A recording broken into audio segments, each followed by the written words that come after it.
우리 좌우 옆에 있는 분들과 인사 나누겠습니다. 사랑합니다. 축복합니다. 반갑습니다. 전원주택에 사는 분이 아침마다 새소리를 들으면서 항상 일어나고 또 그 소리에 날마다 참 기분 좋게 하루를 시작했는데, 어느 날 보니까 새가 우는데 너무 시끄러운 거예요. 너무너무 시끄럽게 울어서 어떤 새가 저렇게 시끄럽게 우나 하고 창문을 열어봤더니 어치라는 새가 있대요. 어치라는 새가 얼마나 시끄럽게 우는지, 저놈의 새는 정말 시끄러운 새구나, 왜 여기 와서 운다냐, 그렇게 생각을 했대요. 근데 어느 날 시간이 흘러서 어느 날 보니까 또 아침에 일어났는데 너무너무 아름다운 새소리가 들리는 거예요. 그래서 어떤 새길래 저렇게 아름다운 소리를 내지 하고 창문을 열어서 보니까 그 새가 또 어치였어요. 그러니까 이게 뭔가 다 이상하잖아요. 예전엔 분명 시끄러운 새였는데 오늘은 아름다운 그런 노래를 하는 새가 됐어요. 그러니까 참 어떻게 보면은 자기가 이제까지 시끄러운 새라고 하고 그 어치를 아주 싫어했는데 이렇게 아름다운 소리를 들려주는 거 보니까 참 저 어치는 시끄러운 새가 아니구나, 자기가 갖고 있던 그 편견이 다 깨졌다는 것입니다. 여러분, 우리는 종종 편견을 가지고 사람들을 대할 때가 너무나 많습니다. 주변 사람들에 대해서 우리가 알지 못했던 그 숨겨진 이면을 우리가 알지 못해요. 그걸 쉽게 발견할 수가 없기 때문에 우리가 편견을 갖게 되는 것입니다. 외모와 그 사람의 어떤 자주 보이는 어떤 습관, 이런 것들을 가지고 그 사람은 이런 사람이다, 우리가 단정 지어놓고 그 사람을 대할 때가 너무나 많은 것입니다. 하지만 여러분, 하나님은 여러분을 어떻게 대하실 것 같습니까?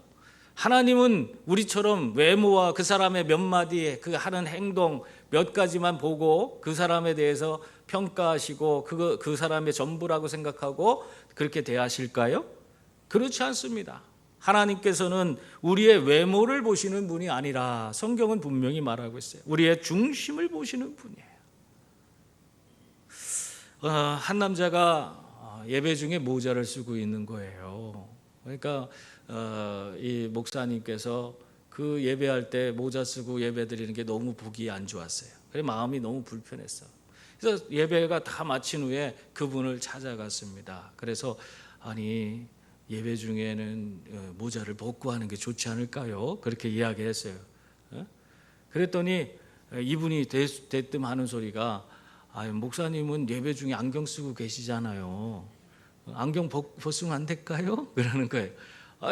안경은 제가 눈이 나쁘니까 불편해서 쓰고 있는 겁니다. 그랬더니 이분이, 저도 머리가 너무 안 좋고 암에 걸려서 머리털이 다 빠져서 너무 흉해서 저 모자 쓰고 있는 겁니다, 그렇게 이야기했대요.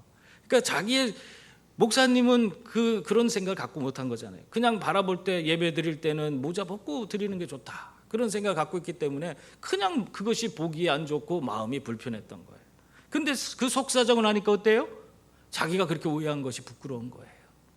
하루는 어떤 장로님이 예배를 드리고 있는데 옆에 아주 노랗게 그냥 머리에 염색 들인 청년이 앉아서 열심히 예배를 드리는 거예요. 그러는데 그 장로님 생각에는 교회에 올 거면은 좀 단정하게 하고 머리 저렇게 염색 좀 하지 말고 왔으면 얼마나 좋냐, 그런 생각을 가져서 아주 좀 마음이 불편했어요.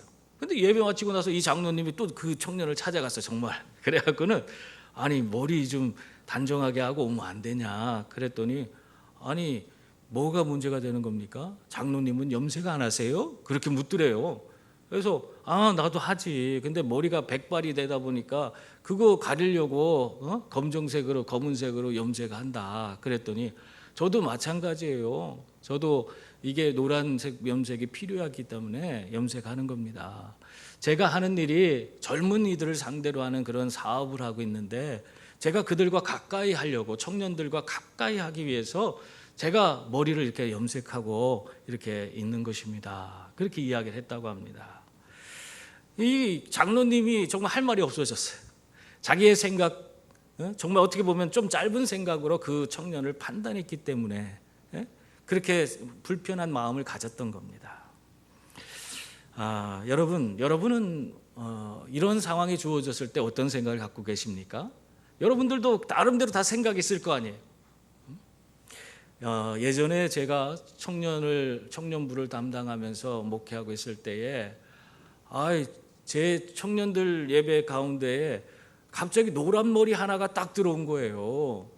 노란 머리, 아주 노랗게 염색했어요. 이제까지 그때가 한 20년 전이니까 그런 염색한 머리가 유행할 때가 있었어요. 지금은 염색을 거의 많이 하진 않고 이렇게 좀 다르게 하는데, 그때는 완전 노랗게 빨갛게 이렇게 하는 게 유행이었어요. 근데 노란 머리, 교회에 이제까지 그런 아이가 없었는데 그 아이가 노랗게 염색하고 들어와서 예배 드린다고 앉아 있는데, 제가 강단에 섰을 때 이 심장이 벌렁벌렁 하더라고. 그걸 받아들이지 못해 갖고 처음이라. 그런데 그때 하나님 이거 어떻게 할까요? 그런데 하나님이 지혜를 주시는데 뭐라고 하시냐면, 야, 그 머리하고 밖에 나가서 나이트클럽 가고 술집 가고 그러면 그게 좋겠냐? 예배당 오는 게 좋지. 그 소리가 들리는 거예요. 그래서 예배 끝나고 나서 내가 그 아이를 찾아가서, 우리 안수 집사님 아들이요. 그래갖고 야, 머리 염색 너무 잘했다, 멋있다, 그렇게 칭찬해 주니까, 목사님 아니에요, 이거 탈색이에요, 탈색. 염색하고는 달라요. 그러면서 이 머리에 색을 뺀 거래. 그러면서 자기가 어떻게 이걸 뺐는지 하면서 구구절절 그 설명을 하는 거예요. 저는 그거 관심도 없어. 그런데 이 아이는 신나서 그 얘기를 다 하는 거예요. 그리고 나서 이제 돌아갔는데 다음 주가 됐어요. 다음 주에 난리가 났네. 예배당에 앉아 이제 예배 드리려고 딱 섰는데, 강단에 섰는데, 빨간 머리, 파란 머리, 노란 머리 온갖 색깔 아이들이 다 앉아 있는 거예요. 그래갖고 이건 또 뭐냐 그랬더니, 이 아이가 가갖고는 우리 목사님이 내 머리 칭찬했다고 지 친구들한테, 또 미용사로 일하는 친구도 있고 동네, 그래서 머리 염색들도 친구들이 많이 했어요. 그러니까 이 친구들한테 우리 목사님은 염색한 거 좋아한다, 그러고 막 칭찬을 하고, 우리 목사님이 나 이렇게 이 염색한 거 너무 멋있다고 했다. 그러니까 야, 그러냐 그러면서, 야, 우리도 한번 가자 해갖고 다 단체로 교회 예배당에 나온 거예요. 참 신도시에서 사실 새로운 청년들이 교회에 나오는 것이 쉽지 않습니다. 이미 서울이나 이런 이미 정해진 교회들이 있기 때문에 이 신도시로 아이들이 나오는 게 어려운데, 이 아이들이, 동네 아이들이, 염색한 아이들이지만은 그때부터 몰려오기 시작해서 이 청년부가 날로 부흥했어요. 머리 염색한 거를 정말 그걸 벌렁벌렁한 심장을 억누르고 칭찬했더니 놀라운 그런 부흥의 역사가 이루어진 것입니다.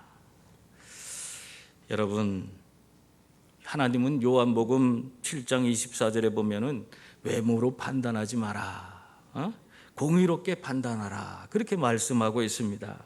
그러므로 우리가 무엇을 하든지 간에 어떤 사람을 대할 때에 섣부르게 생각해서 내가 그냥 겉모습만 보고 섣부른 그런 판단을 해서 그 관계를 상하게 하는 그런 어리석은 자가 되어서는 안 되는 것입니다.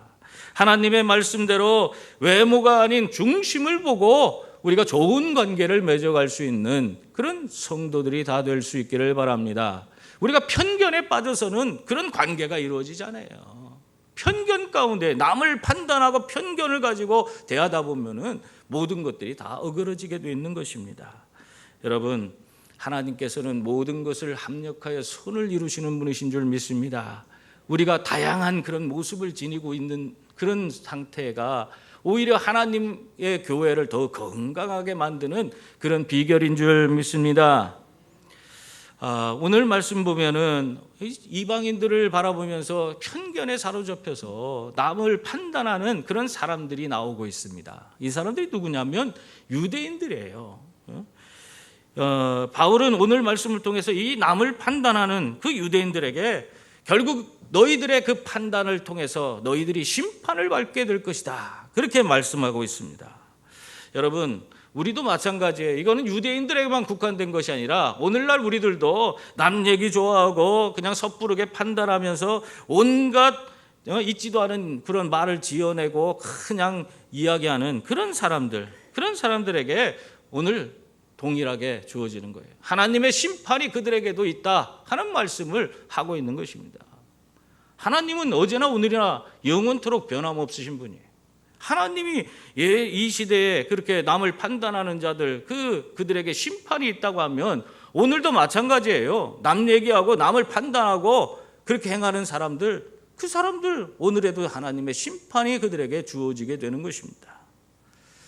그러므로 여러분, 남을 판단하기에 앞서서 예수 그리스도의 눈으로 그들을 포용하고 그들을 품을 수 있는 그런 성도들이 다 될 수 있기를 바랍니다. 오히려 모든 사람을 정말 품고 그들에게 관용하고 좋은 관계를 맺어가는 그런 성도들이 될 수 있기를 바랍니다.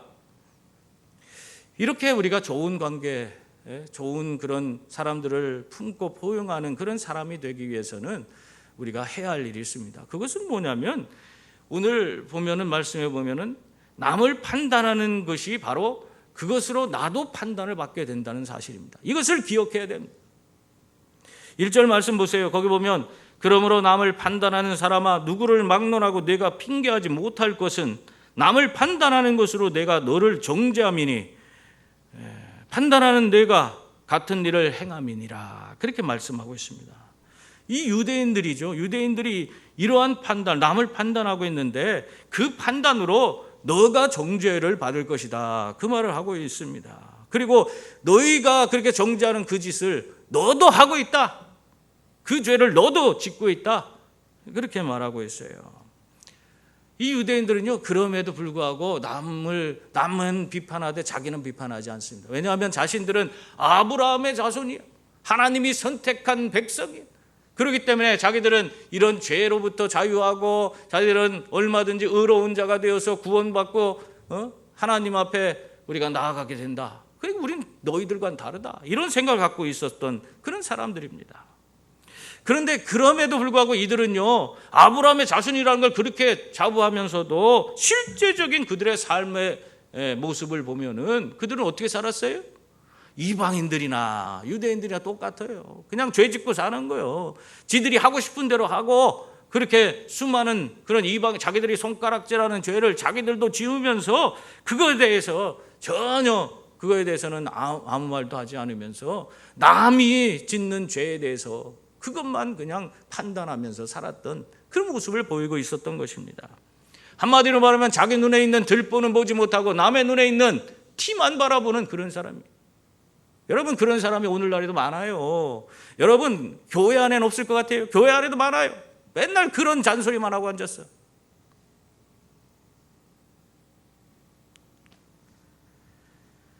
그래서 바울은 이 아브라함 자손이라는 것만 주장하고 정말 아브라함 자손으로서의 진정한 그 삶의 열매를 맺지 못하는 그 유대인들에게 뭐라고 하고 있는 거예요? 오늘 말씀에 내가 남을 판단하는 것으로 내가 정죄를 받게 될 것이다. 그렇게 얘기하고 있는 것입니다. 실제로 마태복음 3장에 보면 3장 9절 말씀인가 그렇죠? 거기 보면은 세례 요한이 나오는데 이 세례 요한이 바리새인과 사두개인들이 자신에게 세례받기 위해서 나올 때에 뭐라고 합니까? 이 독사의 자식들 하면서 욕하면서 거기다가 이 얘기를 해요. 속으로 아브라함이 우리 조상이라고 생각하지 말라. 내가 너희에게 이르노니 하나님이 능히 이 돌들로도 아브라함 자손이 되게 하시리라. 이미 도끼가 나무 뿌리에 놓였으니 좋은 열매를 맺지 아니하는 나무마다 찍혀 불에 던져지리라. 그렇게 말씀하고 있습니다. 이 세례 요한이 그들에게 막 대놓고 이렇게 얘기한 거예요. 한마디로 말하면 그 열매를 보고 좋은 나무인지 나쁜 나무인지를 알 수 있듯이 유대인들이 아브라함 자손으로서 믿음의 열매를 맺지 아니하면 그러면 그들이 아브라함 자손이라고 할 수 없다 하는 겁니다. 다시 말하면 자기들은 아브라함 자손이라고 하면서 자기들은 죄를 저질러도 괜찮고 이방인들이 죄 짓는 거는 판단하고 손가락질하고 하는 그런 행동을 보이는 사람, 그것이 합당하지 않다는 거예요. 결국에는 너희들이 정죄하는 그 정죄로 너도 동일하게 정죄받고 심판에 이르게 된다 하는 것입니다. 여러분, 정말 열매가 없는 삶을 사는 자들은 결과적으로는 그들은 하나님의 선택받은 구원의 대상이 아니라 심판의 대상이 되고 마는 줄 믿습니다. 그래서 오늘 2절 말씀 보세요. 거기 보면은 이런 일을 행하는 자에게 하나님의 심판이 진리대로 되는 줄 우리가 아노라. 그렇게 말하고 있어요. 예? 아브라함 자손이라는 혈통이 그들을 구원해 주는 것이 아니라는 거예요. 그들이 진리대로, 그러니까 진리에 부합하는 대로, 진리에 부합하는 그런 삶을 사는가 살지 못하는가, 거기에 따라서 하나님의 심판을 받느냐 받지 않느냐가 결정되어진다. 그렇게 말하고 있는 것입니다. 다시 말하면 너희들의 그 행동, 너희들의 모습, 그 안에 있는 열매, 그것을 보고 너희가 아브라함 자손인지 아닌지 판단받게 된다. 오늘 우리가 예수 그리스도로 구원받아서 영생 얻고 천국 간다고 이렇게 얘기합니다. 그러니까 우리가 예수 그리스도를 믿고 거듭난 백성이라, 그렇기 때문에 우리는 구원받아 영생 얻고 천국 간다, 이렇게 얘기를 해요. 우리가 예수 믿고 거듭났다는 게 뭐냐? 우리가 거듭나지 못하면 우리는 그 거듭났다는 거듭남의 열매가 있지 않으면 우리가 진정 구원받기가 어렵습니다. 그 열매가 있어야 돼. 거듭남이라는 것은 다른 게 아니에요. 주인이 바뀌는 겁니다. 여러분이 여러분 인생의 주인으로서 살아가는데, 그런데 예수를 믿고 나서 내가 내 인생의 주인임을 이제 내려놓고 예수님이 내 인생의 주인이십니다 하는 그런 고백을 하고 예수님의 다스림을 받으며 사는 삶, 그 삶을 사는 것이 바로 거듭난 삶이에요. 그래야지 우리는 예수 그리스도 안에 붙어 있으면서 우리가 아무런 내 힘과 내 노력을 기울이지 않아도 우리가 나는 포도나무요 너희는 가지라 하신 그 주님의 말씀을 따라서 우린 주님께 온전히 붙어서 아름다운 열매를 주렁주렁 맺어가는 것입니다. 여러분, 가지가 열매 맺기 위해서 스스로가 막 노력한다고 해서 열매 맺는 게 아니에요. 가지는 포도나무에 붙어 있느냐 붙어 있지 않느냐에 따라서 열매를 맺을 수 있느냐 맺을 수 없느냐가 결정되는 겁니다. 포도나무 가지에 붙어 있는, 그 포도나무에 붙어 있는 가지는 열매를 맺지만, 그러나 가지가 포도나무에서 떨어져 나왔으면 열매를 맺을 수 있어요? 없어요? 열매 맺을 수 없어요. 그냥 말라 비틀어져서 불쏘시개로 쓰여지는 겁니다. 여러분, 내가 예수 그리스도 안에 온전히 붙어 있으면 우리는 아름다운 열매를 맺게 돼 있어요. 예수 그리스도 그분의 자녀로서, 그분의 제자로서, 자녀로서 우리가 아름다운 열매를 맺어가는 것입니다. 그것이 없다면 내가 예수님 안에 있는 것인지 아닌지 이것부터 점검해야 돼요. 내가 진정 거듭난 삶을 살고 있는지, 내 인생의 주인이 바뀌었는지 바뀌지 않았는지, 이것에 대해서 우리가 한 번 더 진지하게 고민해 볼 필요가 있습니다. 여러분, 우리가 거듭났다면 주인이 바뀌게 돼서 우리는 어떻게 됩니까? 예수님처럼 생각하고 예수님처럼 다른 사람들을 사랑하고 예수님처럼 다른 사람들에 대해서 정말 기쁨으로 섬기는 그런 자가 되는 것입니다. 그러면 길 되시고 진리 되신 또 생명이신 우리 주님께서 우리를 심판에 이르지 않게 하시고 사망에서 생명으로 옮기는 그런 놀라운 은혜를 베풀어 주시는 줄 믿습니다. 그런데 아직 내가 내 인생의 주인이 바뀌지 않았고 내 멋대로 하고 있는 그런 사람이라면 그 사람은 어떤 삶을 살게 됩니까? 겉으로는 예수 믿는다고 하지만은 다른 사람들에 대해서 그 사람은 제대로 된 판단을 내릴 수 없어요. 주님의 눈으로 그를 바라보지 않고 자신의 눈으로 이기적이고 편협한 그 눈으로 다른 사람을 평가하고 험담하고 그 사람들과 좋은 관계를 맺어가지 못하는 겁니다. 그런 사람이 되는 거예요. 그래서 결국 내 자신이 다른 사람을 판단하는 그 판단으로 정죄를 당하는 그런 자가 되고 마는 것입니다. 여러분, 이게 엄청 중요한 얘기인데, 그런데도 불구하고 이런 것들을 아무리 얘기해도 들리지 않는 사람들이 있어요. 참 안타까운 일이죠. 여러분, 진정으로 거듭나서 내 주권을 예수님께 온전히 맡겨드리고 주님의 마음으로 사람들을 사랑하고 용납하고 포용하는 그런 성도들이 다 될 수 있기를 바랍니다. 내 힘으로 되는 게 아니에요. 예수님께서 나를 다스려 주시면 되는 겁니다. 예수님으로 말미암아 우리는 변화되고 이런 놀라운 은혜의 삶을 살아가게 되는 줄 믿습니다. 어떤 목사님에게 한 성도가 찾아와서 자기의 그냥 여러 가지 죄악들을 이야기하면서 자기를 위해 기도해달라고 그렇게 말을 했어요. 그러니까 이 목사님이 그 얘기를 들으니까 이게 믿는 성도가 저지를 수가 없는 그런 죄요. 정말 납득도 안 되는 그런 죄를 저지르고 와갖고 그거 가지고 자기를 용서해주고 또 자기를 위해서 기도해달라고 하는 거예요. 그러면서 막 눈물을 흘리면서 회개합니다. 그래서 그래 이 사람이 정말 회개하나 보다 해서 목사님이 기도해주고 보냈어요.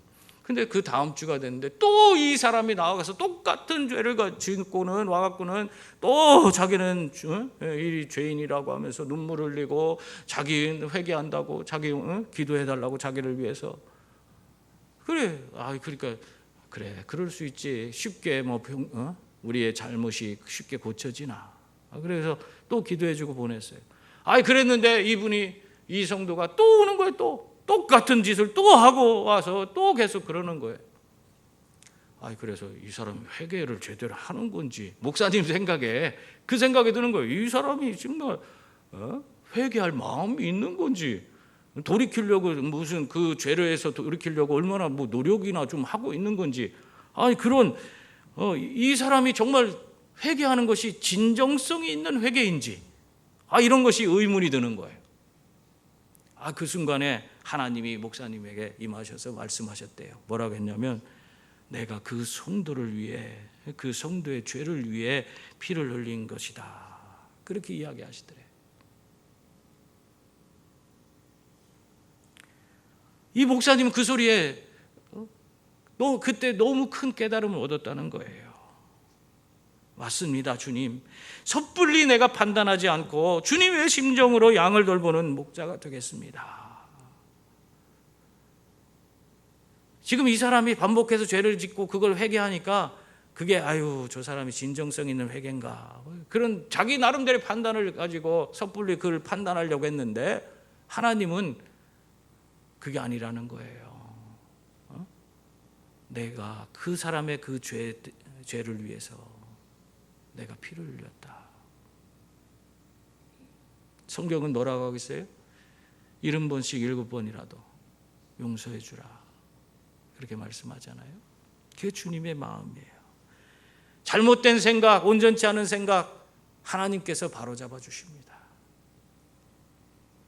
그러므로 여러분 다른 사람을 판단하기 전에 먼저 우리 주님께 먼저 나아가 기도하시는 분들이 다 될 수 있기를 바랍니다. 그래서 성령 충만 받아서 주님의 시각으로 모든 것을 바라보고 바른 판단을 내리시는 그런 성도들이 될 수 있기를 바랍니다. 입술에 파수꾼을 세워야 돼요.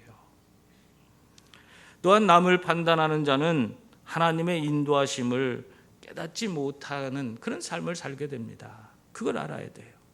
하나님이 인도하시는 것을 깨닫지 못해, 바라보지 못해. 3절 4절 말씀 보세요. 거기 보면 이런 일을 행하는 자를 판단하고도 같은 일을 행하는 사람아 내가 하나님의 심판을 피할 줄로 생각하느냐. 혹 내가 하나님의 인자하심이 너를 인도하여 회개하게 하심을 알지 못하여 그의 인자하심과 용납하심과 길이 참으심이 풍성함을 멸시하느냐. 유대인들에게 이 바울은 이방인들과 동일한 죄를 지으면 아브라함 자손도 어떻게 된다고 그랬어요? 심판받게 되고 만약 그 심판이 당장에 이루어지지 않는다고 해도 그것은 하나님의 인자하심 때문이라는 겁니다. 길이 참으시고 그들이 회개하고 돌이키게 하기 위해서 기다리시고 계시다는 거예요. 그런데도 이 유대인들은 이러한 하나님의 인도하심을 깨달았습니까? 깨닫지 못하는 거예요. 그래서 자기들에게는 심판이 없다고 하면서 다른 이들의 잘못만을 바라보고 손가락질하고 있는 것입니다. 이것에 대해서 성경은 뭐라고 했어요? 하나님을 멸시하는 것이다. 그렇게 말하고 있는 거예요. 그것이 멸시하는 거예요. 여러분, 하나님은 인자하신 분이신 줄 믿습니다. 우리들을 불쌍히 여기시고 하나님을 저버리고 죄악 가운데 행하는, 그리고 정말 온전한 그런 삶을 살지 않고 죄악을 자기의 삶에 쌓고 사는 그런 자들임에도 하나님은 끝까지 놓지 않고 그들이 돌이키고 회개하기를 원하시고 계십니다. 우리 성도들은 우리가 정말 예수님을 믿고 거듭난 자라면 하나님께서는 우리의 손을 붙드시고 결코 우리 손을 놓아주지 않습니다. 내가 예수 믿고 예수님을 내가 온전히 의지하며 살다가 내가 자칫 잘못해서 하나님을 저버리고 엉뚱한 길로 가더라도 하나님이 한번 붙드신 손은 영원토록 놓지 않아요. 그래서 여러분을 천국까지 이르도록 그렇게 인도해 주십니다. 이것을 성도의 견인이라고 해요. 그러니까 예수를 믿고 거듭난 사람들에게 해당되는 거예요. 근데 예수를 믿지 않는 사람들은 어떻게 됩니까? 이 사람들에 대해서도 하나님은 인자하시고 오랫동안 참아주시는 하나님이세요. 왜 그래요? 그들이 잘못을 깨닫고 돌이키게 하기 위해서 회개하도록 하기 위해서 시간을 주시는 것입니다. 그러나 성도들과 이 예수를 믿지 않는 사람들은 차이가 있어요. 성도들은 어떠한 상황과 환경 가운데서 끝까지 하나님의 손이 우리를 붙들고 하나님 나라까지 인도해 주시지만 이 예수를 믿지 않는 사람들은 오랫동안 참고 계시다가 마지막 날 하나님의 진노의 날 하나님의 때가 이르게 되면은 그때에는 어떻게 됩니까? 그들은 더 이상 기다려주지 않고 하나님의 심판이 이르게 되는 것입니다.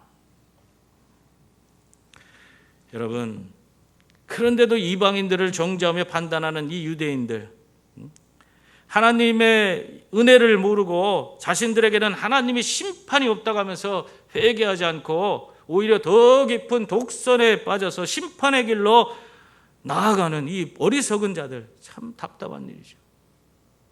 이런 모습을 믿지 않는 사람들이 보이고 있는 것입니다. 한 레스토랑에서 어떤 사람이 자신은 태어날 때부터 죄인으로 태어났기 때문에 난 죄를 짓고 살아도 아무 상관이 없다, 책임이 없다. 하나님이 나를 심판하신다면 그거는 나를 죄인으로 태어나게 했기 때문에 그 책임이 하나님께 있는 것이지 나한테 없어서 나한테 책임을 물을 수 없는 것이다. 그렇게 이야기를 했어요. 좀 설득력 있죠? 왜 죄인으로 태어나게 했어? 우리도 그런 얘기 하잖아요. 그 얘기를 듣고 있던 한 집사님이 그 사람에게 가까이 가서 이런 얘기를 했어요. 하나님은 우리가 죄인으로 태어났기 때문에 우리를 심판하는 것이 아닙니다. 우리에게 피할 길을 열어주셔서 예수 그리스도를 믿게 해주셨는데 그 예수님을 믿지 않고 끝까지 죄인으로 남을 때에 그때에 심판하시는 겁니다. 그렇게 얘기를 했어요. 그리고 나서 이 집사님 한 예를 들어줍니다. 만약에 선생님의 그 집에 그 건물에 불이 났다고 생각해 보세요. 그 불이 났을 때 어떤 사람이 지나가다 그것을 보고 그 대문을 막 두들기고 그 집 문을 두들기면서 불이야, 불이 났으니까 피하세요. 그렇게 하면 당신은 어떻게 하겠습니까? 그러니까 이 사람이 생각하기에 그러면은 빨리 피해야죠. 그 경고를 들었으니까 피해야지. 근데 만약에 그게 맞습니다. 근데 만약에 당신이 그 소리를 듣고 이 불이 난 것은 내가 불 지른 것도 아니고 이것은 내 책임이 아니야. 내가 뭐하러 피해? 이 불 난 것은 내 책임이 아니잖아. 내가 불나게 한 게 아니잖아. 이 불에 대해서 나는 아무런 책임이 없어. 그러면서 피해야 되는데 피하지 않고 그냥 집에 머물러 있다면 사람들이 당신을 뭐라고 하겠습니까? 그러니까 아마 바보라고 하겠죠. 그리고 내 죽음에 대해서 그 책임은 바로 내 자신의 그 책임을 져야 한다고 그렇게 얘기할 것입니다. 그렇게 얘기하는 것입니다. 여러분, 하나님께서 오래 참으시면서 회개할 기회를 주실 때에 돌이키고 회개해서 하나님께 나아오는 그런 분들이 다 될 수 있기를 바랍니다. 세상에 수많은 사람들이 이것을 하지 못해 결국 심판받아 지옥불에 던져지는 거예요. 이걸 못하는 거예요. 끝까지 참고 기다리시는데 그걸 알지 못하고 깨닫지 못해서 자신의 삶에 온전치 못하고 연약하고 자신이 죄인이라는 사실을 깨닫지 못하고 남의 탓만하고 남이 하고 있는 그 모든 것에 대해서 판단하는, 그들의 잘못만을 판단하고 있는 그런 사람들의 눈에는 하나님의 오래 참고 기다리시며 여러분들을 구원하기 위해서 그렇게 인내하고 있다는 사실이 보이지 않는 것입니다. 여러분, 지금도 하나님은 우리들을 통해서 저 밖에 있는 수많은 영혼들을 부르시고 있는 줄 믿습니다. 한 사람이라도 더 구원하기 위해서 인내하시고 그들을 기다리시고 있는 거예요. 그들이 돌이키고 회개하기를 기다리고 계신 거예요. 하나님은 우리가 그들에게 나아가길 원하세요. 그들에게 가서 정말 하나님의 그 마음을 전해주길 원해요. 그들이 깨닫고 돌이킬 수 있도록, 회개할 수 있도록 그 기회를 제공해 주시기를 원하고 있는 줄 믿습니다. 그래서 바울도 마찬가지예요. 그 심정을 가지고 유대인들에게 이 진노의 날, 하나님의 심판이 나타나는 그날이 이르기 전에 돌이키라고 그렇게 호소하고 있는 것입니다. 5절 말씀 보세요. 다만 내 고집과 회개하지 아니한 마음을 따라 진노의 날 곧 하나님의 의로우신 심판이 나타나는 그날에 이 말 진노를 내게 쌓는도다. 유대인들에게 지금 너희들에게 지금 하는 그것을 그 잘못을 깨닫고 돌이키라. 그 말을 이렇게 이야기하고 있는 것입니다. 여러분, 그러므로 기회가 주어졌을 때 어떻게 해야 돼요? 꼭 붙드시는 그런 성도들이 다 될 수 있기를 바랍니다. 하나님의 진노의 날 마지막 때가 이르면 아무것도 할 수 없어요. 그때는 이미 늦은 것입니다. 그러므로 우리 성도들은 이러한 긴급성을 가지고 세상의 수많은 영혼들을 향해서 우리가 나아가야 되는 것이에요. 어느 사이엔가 우리는 이 복음의 사명을 깨닫지 못하고 이 사명이 나에게 주어져 있음에도 불구하고 이것을 제대로 감당하지 못하고 있는 그런 안타까운 그런 현실 속에 놓여져 있습니다. 오늘 교회가 힘을 잃어버리는 이유가 무엇입니까? 주어진 사명을 잊어버리고 있기 때문에 그런 거예요. 세상을 향해서 외쳐야 되는데, 하나님의 복음을 전해야 되는데 전하지 않기 때문에 교회가 힘을 잃어버리고 있는 겁니다.